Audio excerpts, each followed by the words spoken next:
بسم اللہ الرحمن الرحیم۔ السلام علیکم دوستو، آج ہم بات کریں گے یاجوج ماجوج کے بارے میں۔ یاجوج ماجوج کی قوم کون تھی؟ وہ کون لوگ تھے؟ ذوالقرنین نے ان کو روکنے کے لیے جو دیوار بنائی وہ کس چیز سے بنائی، اور آج وہ دنیا میں کس جگہ پر واقع ہے؟ اس میں کوئی شک نہیں کہ یاجوج ماجوج بنی آدم میں سے دو بڑی قومیں ہیں۔ یاجوج ماجوج حضرت نوح علیہ السلام کے تیسرے بیٹے یافس کی اولاد میں سے ہیں۔ طوفان نوح کے بعد حضرت نوح علیہ السلام کے بیٹے مختلف علاقوں میں بس گئے۔ یاجوج ماجوج بھی حضرت نوح علیہ السلام کے بیٹے یافس کی اولاد میں سے ہیں۔ یہ ایک فسادی گروہ ہے۔ ان لوگوں کی تعداد کثیر ہے اور یہ لوگ بلا کے جنگجو خونخوار ہیں۔ یہ لوگ آدمی، کیڑے مکوڑے، جنگلی جانور سمیت ہر چیز کو کھا جاتے ہیں۔ یاجوج ماجوج ایک یا کئی بڑے قبیلے تھے۔ یہ شمالی ایشیا کے دور دراز علاقے میں رہنے والے جنگجو، غارت گر اور ڈاکو قسم کے لوگ تھے۔ قرآن مجید واضح طور پر گواہی دیتا ہے کہ یاجوج و ماجوج دو وحشی خونخوار قبیلوں کے نام تھے۔ یہ لوگ اپنے ارد گرد بہت سے لوگوں پر زیادتیاں، ظلم و ستم کرتے تھے۔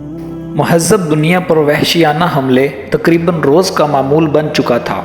پہاڑ کے دوسری جانب سے وحشی و خونخوار یاجوج ماجوج بڑی تعداد میں آ کر مہذب انسانی دنیا پر حملہ آور ہوتے اور ہر چیز کو تباہ و برباد کر ڈالتے۔ ان کے لیے انسانوں کو ہلاک کرنا، مال و مویشی لوٹنا اور کھیت کھیلیاں تباہ کرنا ایک عام سی بات تھی۔ لوگ نہایت خوف کی حالت میں اس زمینی آفت سے نجات کے لیے اپنے رب سے گڑ گڑا کر دعائیں کرتے۔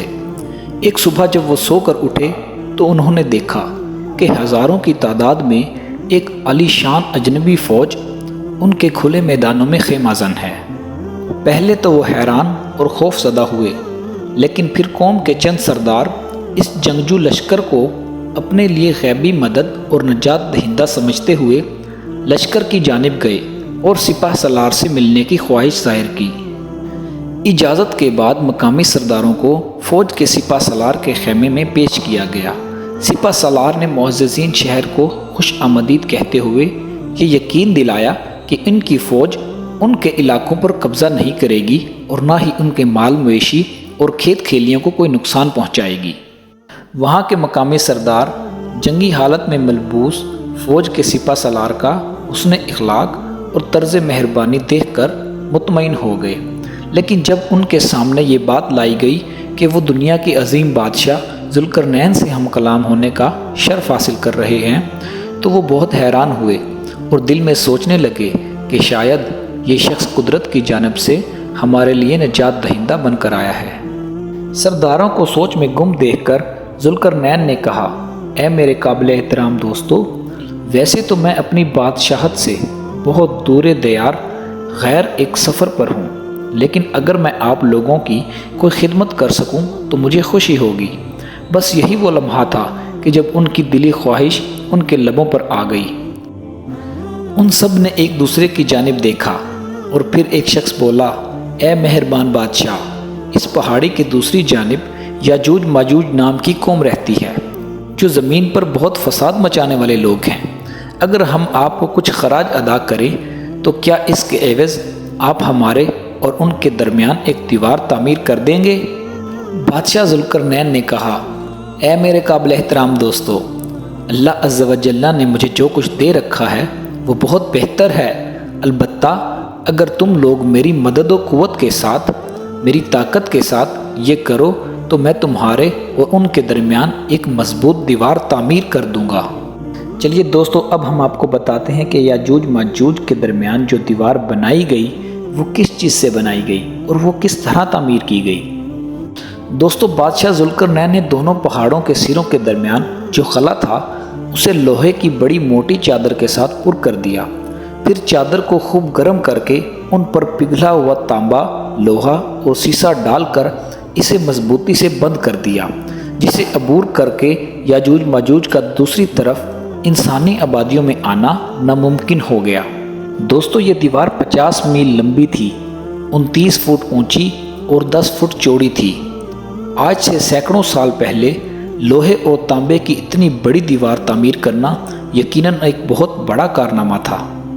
حضرت مولانا انور شاہ کشمیری رحمۃ اللہ اپنی کتاب عقیدۃ الاسلام میں تحریر فرماتے ہیں کہ مختلف ادوار میں وحشی اور درندوں انسانوں کی تخت و تاراج سے حفاظت کے لیے زمین پر بہت سی جگہوں پر دیواریں تعمیر کی گئیں۔ حضرت مولانا حفظ الرحمان سیوہاروی رحمۃ اللہ نے اپنی کتاب قصص القرآن میں فرمایا کہ یاجوج ماجوج کی تخت و تاراج اور شر و فساد کا دائرہ اتنا وسیع تھا کہ ایک طرف کاکیشیا کے نیچے بسنے والے ان کے ظلم و ستم کا شکار تھے تو دوسری طرف تبت اور چین کے باشندے بھی ہر وقت ان کی زد میں رہتے تھے۔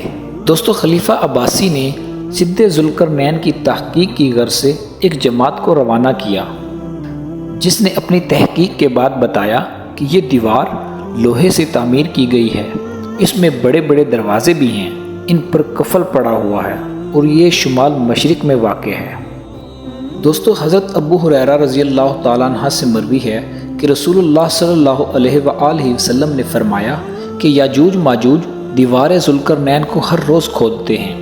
جب وہ دیوار میں شگاف ڈالنے کے قریب پہنچ جاتے ہیں تو ان کا نگران ان سے کہتا ہے کہ اب واپس چلو، کل ہم اس دیوار میں سوراخ کر دیں گے۔ ادھر اللہ تعالیٰ اسے پہلے سے زیادہ مضبوط اور ٹھوس بنا دیتا ہے۔ اگلے روز پھر یہ کھودنے کے کام میں مصروف ہو جاتے ہیں، چنانچہ یہ روز کھودتے ہیں اور اللہ تعالیٰ درست فرما دیتے ہیں۔ یہ سلسلہ یوں ہی چلتا رہے گا یہاں تک ان کے خروج کا وقت آ جائے گا اور اللہ تعالیٰ ان کو کھولنے کا حکم فرما دے گا۔ اس روز جب یہ دیوار کے شگاف کو آخری حد تک کھود ڈالیں گے تو اس دن ان کا نگران کہے گا انشاءاللہ تعالی ہم کل اسے پار کر لیں گے۔ حضرت صلی اللہ علیہ وآلہ وسلم نے فرمایا جب وہ اگلے دن لوٹ کر آئیں گے تو اسے اسی حالت میں پائیں گے جس حالت میں چھوڑ کر گئے تھے، پھر وہ اسے توڑ ڈالیں گے اور باہر نکل کر لوگوں پر ٹوٹ پڑیں گے۔ وہ سارا پانی پی جائیں گے، لوگ ان سے بچنے کے لیے بھاگیں گے، پھر وہ اپنے تیر آسمان کی طرف پھینکیں گے، تیر خون میں ڈوبے ہوئے واپس آئیں گے اور کہیں گے ہم زمین والوں پر غالب آ گئے اور ہم آسمان والوں سے بھی قوت و بلندی میں بڑھ گئے ہیں۔ دوستو، وہ زمین میں موجود ہر چیز کو ختم کر دیں گے، یہاں تک کہ انسانوں کو کھانے سے بھی گریز نہیں کریں گے، تو اللہ تعالیٰ کی طرف سے حکم ہوگا حضرت عیسیٰ علیہ السلام وہ مسلمانوں کو کوہ طور کی طرف جمع کر لے، کیونکہ یاجوج و ماجوج کا مقابلہ کسی کی بس میں نہ ہوگا۔ حضرت عیسیٰ علیہ السلام اور ان کے ساتھی اس وقت ایک ایسی جگہ کھڑے ہوں گے جہاں غذا کی سخت قلت ہوگی۔ پھر لوگوں کی درخواست پر حضرت عیسیٰ علیہ السلام یاجوج ماجوج کے لیے بد دعا فرمائیں گے۔ جب حضرت عیسیٰ علیہ السلام یاجوج ماجوج کے لیے بد دعا کریں گے، پھر اللہ تعالیٰ ان کی گردنوں اور کانوں میں کیڑا پیدا کر دے گا جو بعد میں پھوڑا بن جائے گا، جس کے پھٹنے سے یہ ہلاک ہونا شروع ہو جائیں گے، سب کے سب مر جائیں گے۔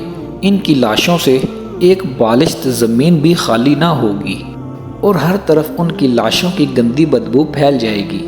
پھر حضرت عیسیٰ ابن مریم دعا کریں گے تو اللہ عز و جل اونٹ کی گردن کے برابر پرندے بھیجیں گے جو ان کی لاشوں کو اٹھا کر جانے کہاں پھینک دیں گے۔ پھر ایک بارش ہوگی جس سے کل زمین صاف و شفاف ہو جائے گی اور ہر طرف ہریالی و خوشحالی ہوگی۔ دوستو، آپ کو ہماری یہ ویڈیو پسند آئی ہو تو پلیز ویڈیو کو لائک کریں، چینل کو سبسکرائب کریں تاکہ ہماری آنے والی ہر نئی ویڈیو آپ تک پہنچ سکے۔